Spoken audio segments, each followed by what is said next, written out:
So yung story po na binasa po natin, familiar po ba kayo? Tungkol saan? Sa tatlong hari? Familiar po ba kayo doon sa Three Kings? Anong pangalan ng tatlong hari? Tito Vic and Joey. Ah? Melchor, Gaspar, Baltasar. Oo po. Sino nagsabing tatlo lang po yung hari? Hindi po siya nakasulat. Ang nakalagay po sa binasa po natin, there were wise men or magi na galing daw po sa east. So ang storya na binasa po natin during the time na si Jesus po ay pinanganak na sa may Bethlehem, ito pong mga wise men po na to, pag sinabi pong wise men, mga hari din po sila. And isa sa profession po nila, sila po ay mga astronomer. Ibig sabihin po nun, inaaral po nila yung mga celestial bodies. Ibig sabihin, yung mga between sa kalangitan, or anything that is moving, yung mga gumagalaw po sa kalawakan. So inaaral po nila yon, yung mga positions po nun. And dahil po sila po ay mga galing east, ibig sabihin po, lahi po nito galing po sila sa mga Persian. Isa din po sila sa mga naniniwala na yung ayos na mga between may kinalaman po dun sa mga pangyayari din, sa mga importanteng tao po sa kapanahunan po nila. And during the time, base siguro sa pag-aaral po nila, nakita nila there's something unique sa panahon na ito. Tapos nakita po nila, because there's this star, na hindi siya normal na nandyan. Pero sa panahon na ito, nandyan siya. It just means na mayroong isang hari na isisilang. So bilang mga, as a part ng kanilang custom, magpe-pay sila ng homage, which is, that is the culture. Kapag may isang bagong hari ipapanganak, okay, pupunta yung iba't ibang hari ng iba't ibang lugar, at mag-o-offer sila ng gift. Okay, culture po yun. So itong ginawa po ng mga wise men po na ito, technically kung ikaw po ay hari, okay, saan ka nakatira? Sa bahay ng hari, di ba? That time, that is the temple in Jerusalem. So normally, itong mga wise men po na to, pumunta po sila sa templo. At sino ang nakita po nila? Hindi yung batang ipinanganak. Ang nakita po nila, walang iba kundi yung haring in charge that time. Ang pangalan po niya ay King, kung natatandaan niyo po yung binasa natin kanina, King, matagdagan natin 30 minutes, King Herod. Okay? Itong hari na to, malalaman natin later ano ba yung ugali niya. Pero nung malaman niya na may isang hari ng mga Hudyo na ipapanganak, nalaman niya to sa pamamagitan ng mga wise men. Sabi niya sa mga wise men, pwede ba, kapag nakita niyo tong hari ng mga Hudyo, sabihin niyo sa akin. Nang sa ganun, ako din mismo, puntahan ko siya, dahil ako hari din, at magbibigay din ako ng gift. At magbibigay din ako ng respect sa kanya. Pero alam po natin, ang tunay na pakay po niya ay para patayin po yung batang isinilang.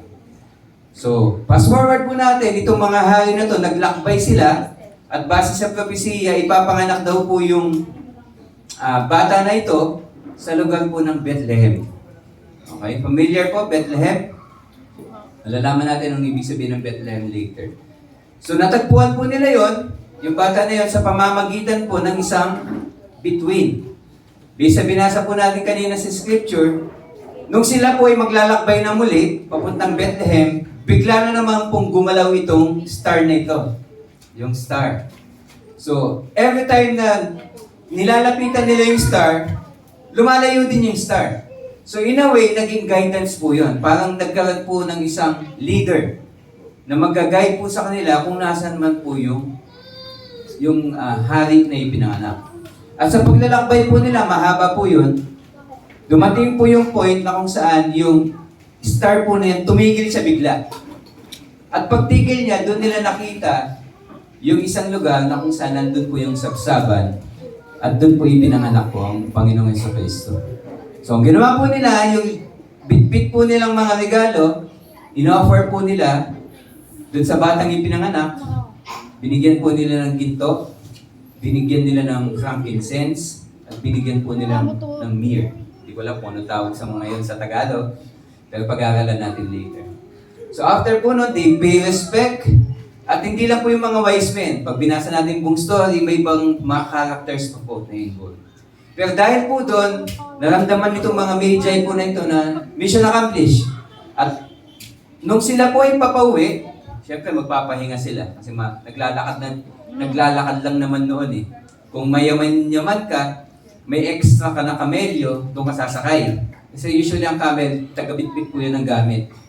So kung ikaw po ay mahaba po yung lalampain, may times na kung kayo po ay magpapahinga. At during the time na sila po ay natutulog, binisita po sila ng Lord. Ang sabi sa kanila ng Lord, huwag kayong babalik kay Herod. So ang ginawa po nila, humanap po sila ng ibang daan hanggang sila po ay makauwi sa sarili po nilang bayan. At nang malaman po yun ni King Herod, nung hari po na nagmamanage ngayon sa mga Hudyo, ang ginawa po niya, naggalit po siya ng sobra. Bakit? Nautakan siya.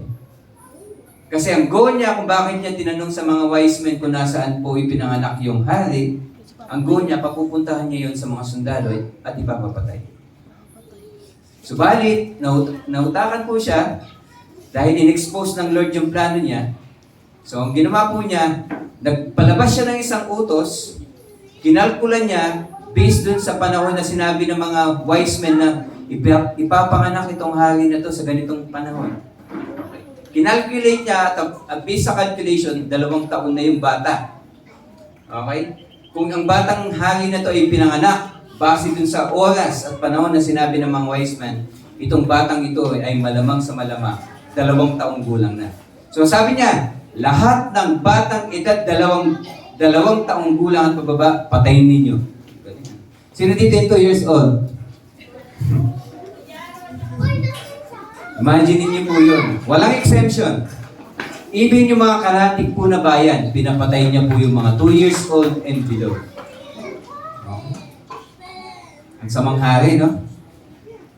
Then, syempre si God, to the rescue, ang sabi niya, kinausap niya si Joseph sa pamamagitan ng panaginip. Sabi niya, dalhin mo ang iyong asawa at ang iyong anak, lumisan kayo ng Bethlehem at pumunta kayo ng Egypt. Natupad na naman po yung prophecy. Ang sabi ko sa prophecy, out of Egypt, I have called my son. Okay. So ano po ba yung story na tinalakay po natin? It is a story na pamamagatan po natin ng A Tale of Two Kings. Ilan po ba yung haring nakikita nyo? Tatlo.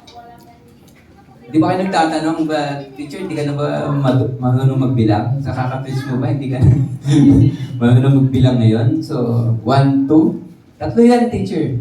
Hindi po ito kwento about the 3 kings lang. Ito po ang pag-aaralan po natin ay kwento sa 2 uri ng hari. Ang isang hari, ang naisip po niya ay itakwil at sirain ang tunay na hari.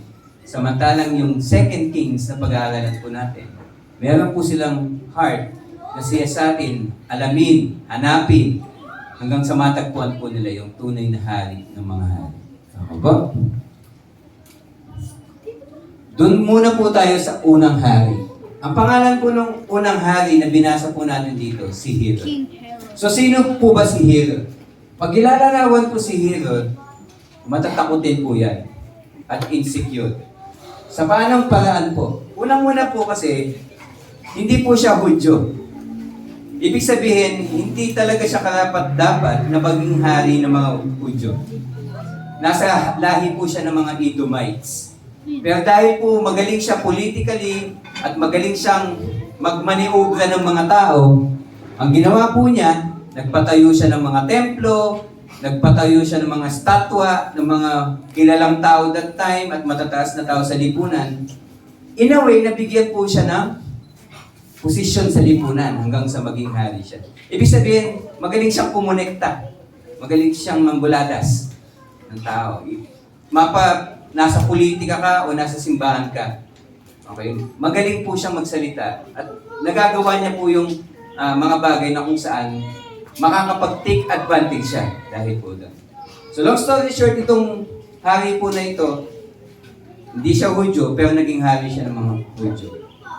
At dahil po doon, people pleaser siya. Kung nakakataas po sa kanya, siyempre, kumbaga parang kontraktor, lagay. So, ganun po yung galawan po niya. Isa pa po sa karakteristik po nitong hari po na ito, takot na takot po siya na may haring papalit sa kanya.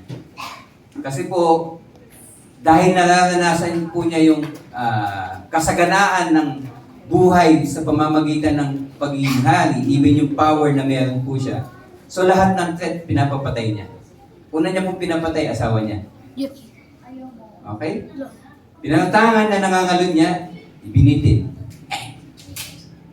Yung mga anak niya, pinaratangan na may katiwalang ginagawa. Ano pong ginawa? Pinalunod sa swimming pool. Yung swimming pool po, napakababa po nun para malunod. Pero ang diagnosis, ang findings, nalunod daw po. Hindi ko malulunod sa kakapilanggot na tubig.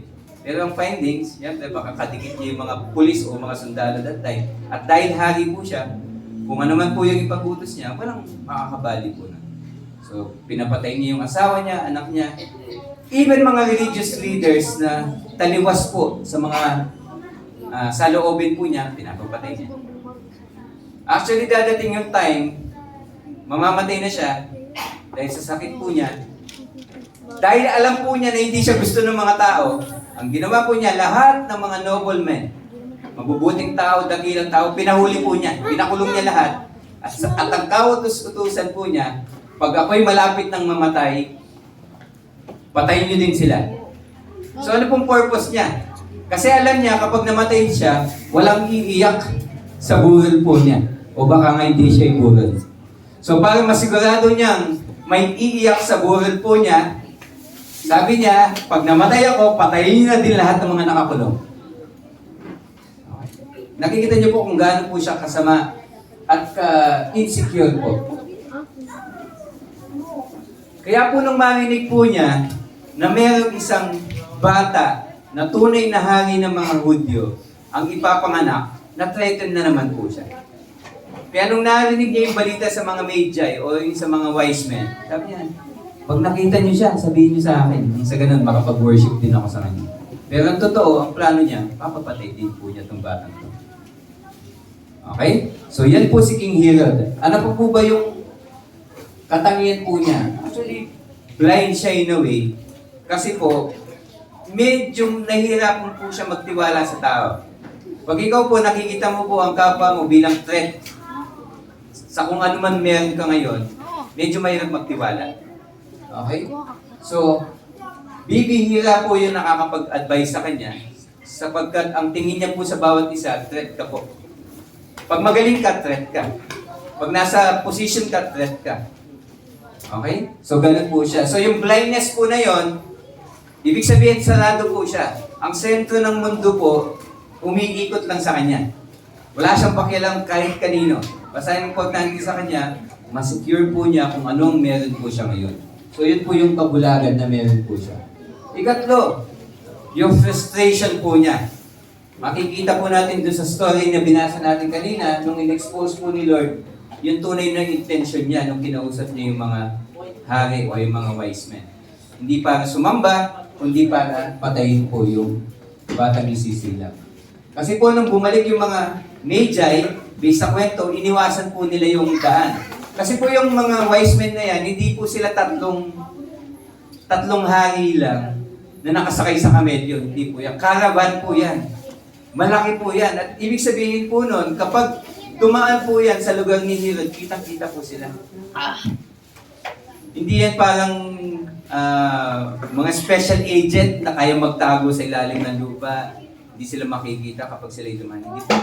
Caravan po yan. Imagine niyo po tayo, maglalakad tayo ng sabay-sabay. Tapos may mga kasama tayong kamelyo, may mga sakay, may mga bitbit tayong mga kagamitan. Ganun po karami yung caravan o yung paglalakbay po na ganyan.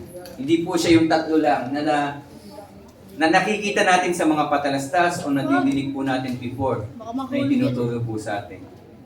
Okay? Ano pa po yung katangian po ni nung unang hari? Actually, lahat po ng gawin niya, it appears na parang successful, pero sa paningin po ng Diyos, ito po ay puro failure. Kasi alam na po natin, wala siyang intensyon na sumamba po sa tunay na hari. Kasi ang pinaka-importante sa kanya, hindi si Caesar, okay? Hindi yung emperador that time. Actually, pumuposition lang siya nang sa ganun maprotektahan niya yung position niya that time. Okay, kaya siya naglalagay o kaya siya malapit sa mga nasa katungkulan that time nang sa ganun mapanatili po niya yung power niya.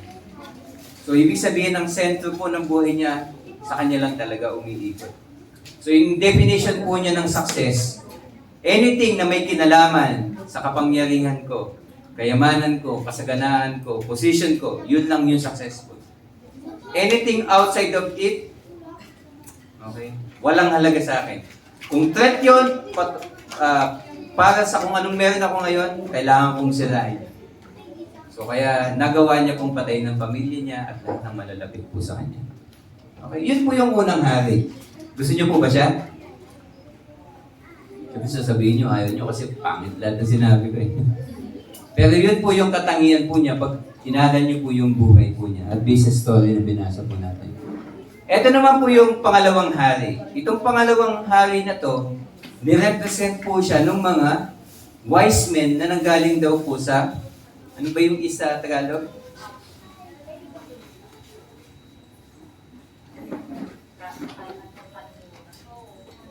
Silangan. Tama po?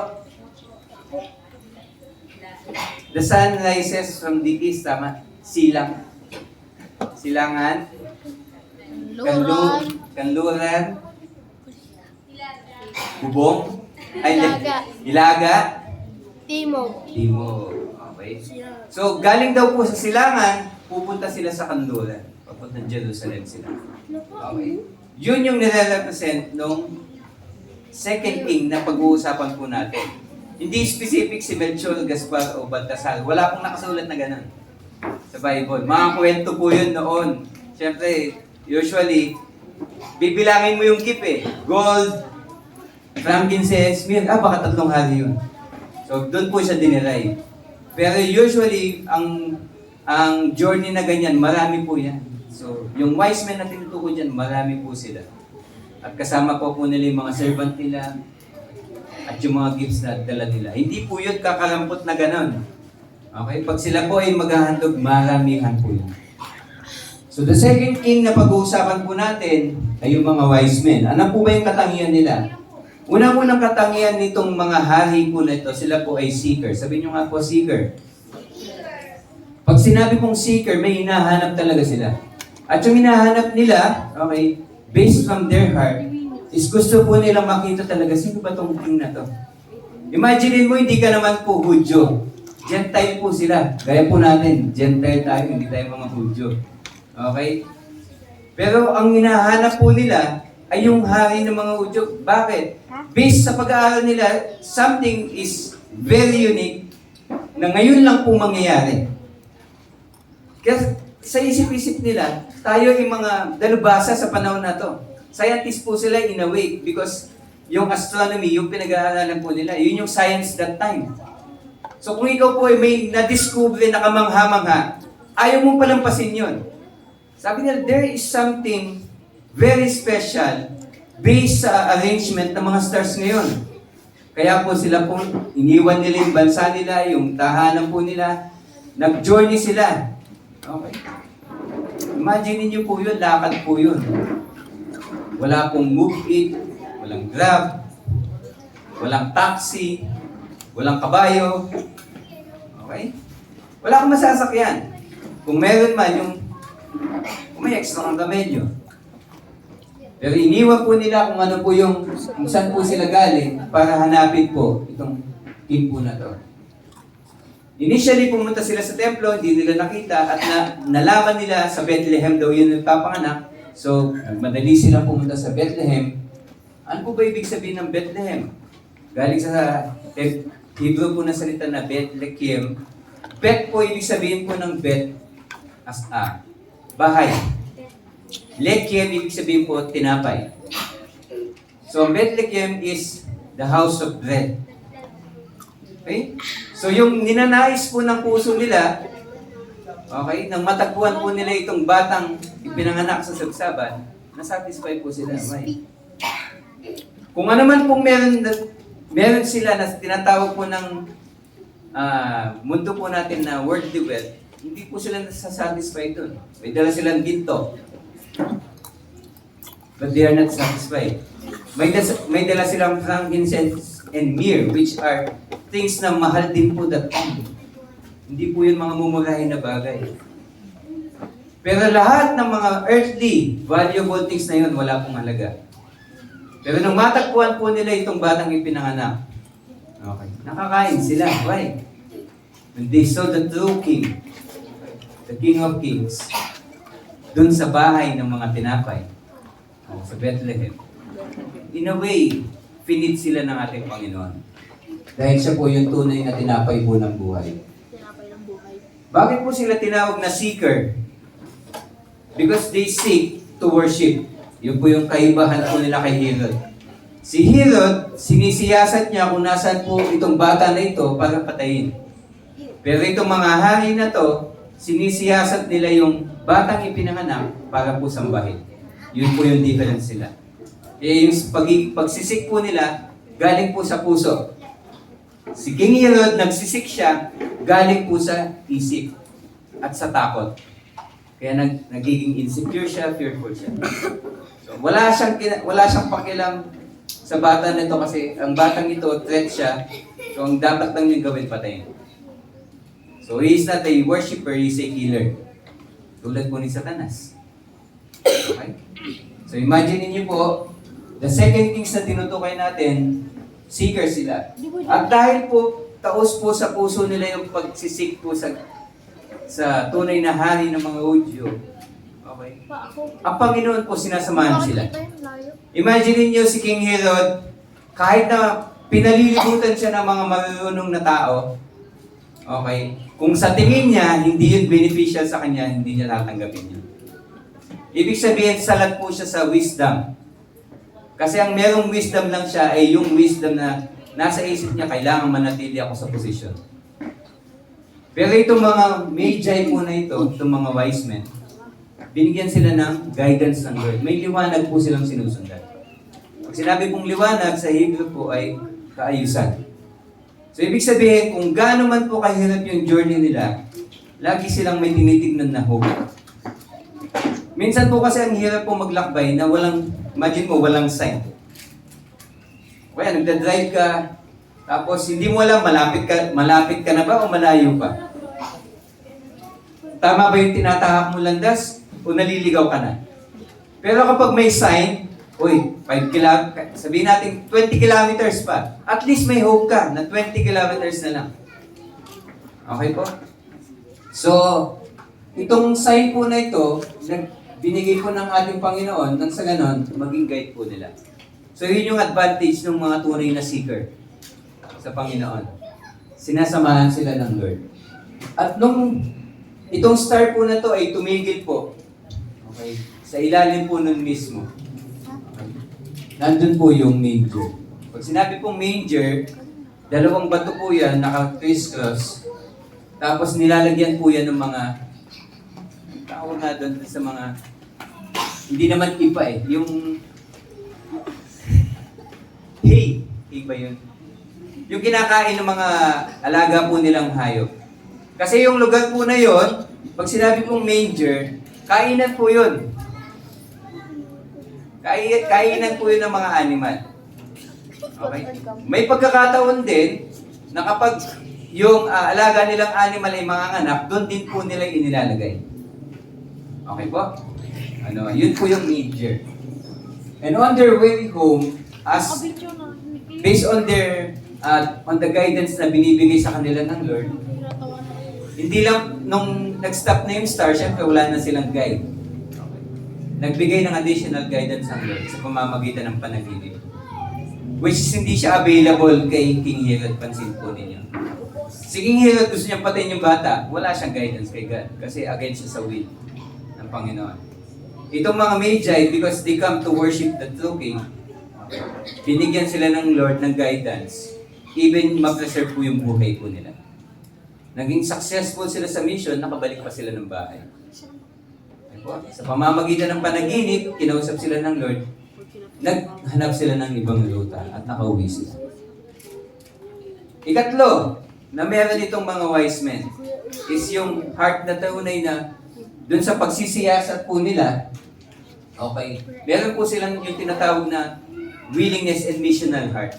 Ano pong ibig sabihin po nun? Marami po sa atin, kapag may pinapagawa sa ating importanteng bagay, medyo pusigido tayo at motivated tayo sa una. Pero maraming pagkakataon na kapag dumanas na tayo ng pagsubok, ang dali pong mag-give up. Lalo na kung hindi tayo at stake. Ibig sabihin, wala tayong investment doon, o pwede naman nating pabayaan na lang, hindi naman tayo ganun masyado maapektuhan. Madali pong bumitaw, tama po. Pero sa kanila, ano ba yung at stake sa kanila? Yung buwang kaharian nila, yung bang kayamanan nila? Actually, bit-bit nga nila yung mga gifts na yun eh. Galing po nila yun sa kanilang tahanan. Magta-travel sila for what? For what? Para saan? Para saan ba sila nagta-travel? Ano ba yung mapapala nila? Di po ba? Ganun po kasi tayo minsan kapag may gagawin tayong isang bagay, tinatanong natin, ano mapapala ko dyan? Kung wala naman ako mapapala, ba't ako magsasayang ng oras? O ba't ako magbibigay? Mawawalan pa ako. What is at stake? Pero itong pagsa-search po nila na to, nakita po natin na talagang pusigido po sila. Kahit mahirap yung journey, tinuloy po nila. So, nung makita po nila yung batang ipinanganak, so nagbigay po sila ng gift. Kung kayo po ay magbibigay ng gift, ano ibibigay niyong gift? Assuming sinabi sa inyo, ipapanganak ang hari ng mga hari, matatagpuan niyo siya sa Bethlehem. Anong bibit-bitin yung regalo sa kanya? Panginoon, ito yung listahan ng mga utang ko. Panginoon, ito yung mga problema ko. Ano po ba yung bibit-bitin natin? That time, kung ano po yung best na meron po sila, yun yung dinala nila. They gave gold, they gave frankincense, and they gave myrrh. Ano po ba yung gold sa Hebrew? Melek, ibig sabihin hari. So kumakatawan po siya sa pagiging hari ng ating Panginoon. Frankincense, ibig sabihin po nun, insenso. Okay, kumakatawan sa pagiging pare. A mediator, tagapamagitan ng Diyos at ng tao. Okay. Ano po ba yung role ng priest? Is to offer the sacrifice. Doon po pumapasok yung myrrh. Yun po yung pang-embalsa mo at pag-anoint ng king o pang-embalsa mo ng patay. So kung papansinin niyo po, yung tatlong specific gifts na bitbit nitong mga hari ay kumakatawan sa tatlong role o opisina na mangyayari po sa buhay ng ating Panginoon. Siya po yung Mesiyas, the Messianic King na dadating, not a military leader, but someone who will save the people of God, na mamamagitan sa Diyos at sa tao, as a priest, at iaalay po yung sarili bilang yung banal na tupa. Okay. So, all of those gifts, hindi po siya something na ayun kasi yung importante lang. Lahat po siya itinakda ng Lord. Because itong hari na nandun po sa sabsaban, okay po, yun po yung tinapay na inaasam-asam ng bawat isang nagsisearch talaga kay God. Nilagay po siya sa lugar na kung saan tinawag po itong bahay ng tinapay o Bethlehem. Dahil alam po ng Lord, marami sa atin nagugutom. Marami sa atin may pangangailangan. At ang tunay na pangangailangan natin ay yung connection natin kay God. Kaya yung tunay na tinapay na nakahain po, yung pagkain na nakahain dun sa manger, walang iba kundi ang ating Panginoon. Fast forward, kung natatandaan niyo po yung communion, sinasabi ng Lord doon, ako ang tinapay. Sino man sa inyo na kumain po nung tinapay na yun, parang kinain po yung body po niya. That is the symbolism na tinutukoy. And syempre po, dahil po yung ginagawa po nila ay alayin po sa kalooban ng ating Panginoon. They became successful. Okay, nagawa po nila yung gampanin po nila at nakauwi po sila ng matiwasay. So, patapos na naman po ito. Bilang closing, okay po, may dalawa po tayong haring pinag-aralan. Yung unang hari, si King Herod, matatakutin po siya, insecure po siya, bulag po siya sa tulong ng iba, frustrations, ine-expose ng Lord yung mga maling plano niya at maling motibo. At syempre, lahat ng plano niya nag-end up in failure. Okay? Alam niyo po ba yung pinlano niya? Sabi niya po, bago ako mamatay, okay, siguraduhin niyo na kapag ako'y malalagutan ng hininga, idamay niyo lahat yung mga pinakulong ko. Yung mga noblemen. Ang sa ganun, may umiyak naman pag ako'y ibinural.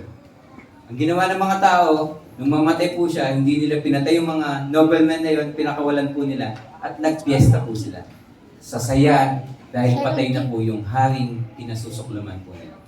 Okay. Nakita niyo po, itong hari po na to, dahil ang heart po niya, wala naman talaga siyang pakialam kay God eh. Okay? Wala siyang pakialam dun sa king na yun. Pero dahil nakita niyang threat, even yung mga inosenteng bata, pinapatay niya. Even yung mga tao na kumontra lang ng konti sa kanya, pinapatay niya. Saan nanggagaling po yun? Okay, sa sarili lang po niya. Wala siyang pakialam sa pag-ibig, wala siyang pakialam po sa Panginoon. Itong second king na pinag-aralan po natin, talagang yung puso po nila sinisiyasat, inaalam po kung sino po ang yung batang ipinanganak. So, dahil po doon, sinamahan sila ng Lord, binless sila ng Lord, nakauwi sila ng maayos, nakapag-worship po sila. And sa pagsisik nila, nakita po nila yung tunay na Savior, si Jesus. So kung meron pong isang tunay na hari, kaya po siya tinatawag po na hari ng mga hari, because He is above all things.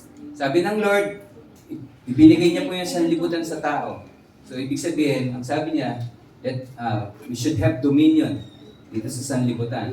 So ibig sabihin po nun, yung dominion, galing sa salitang domain. Okay?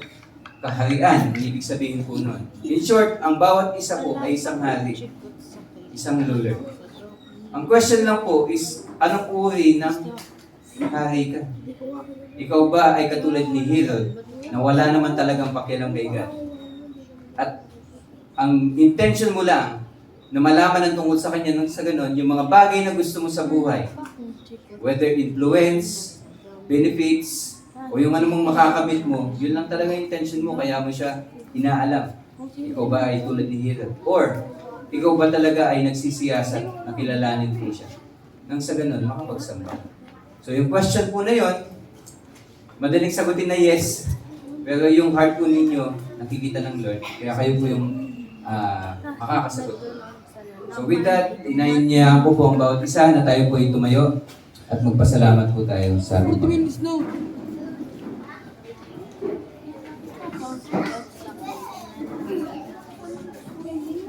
Let us pray po. Dakilang Diyos, aming Ama, salamat po sa ito. Salamat sa pagkakataon that you have blessed us with your word. Salamat sa pagiging hari mo sa aming mga buhay. Talang po namin, Panginoon, na kung ano man po yung mga struggles na dinanas o dinadanas ng bawat isa, Panginoon, hindi ka naman po nagbabago. You are still the faithful King na handa na mag-satisfy ng mga longings ng aming mga soul o kaluluwa. Dalangin ko po, Panginoon, na ikaw po ang patuloy na mag-ingat at manguna sa lahat ng gagawin po namin sa araw po na ito at mangyari na i-bless mo ang heart ng bawat isa. Dalangin po namin na bigyan mo po kami ng joy at ng puso na handang mag-celebrate sa araw na ito at mapapurihan ka po namin. Papasalamat po kami, Ama, at nais namin i-dedicate sa inyo ang araw nito. In Jesus' mighty name, this we pray. Amen and amen. God bless po.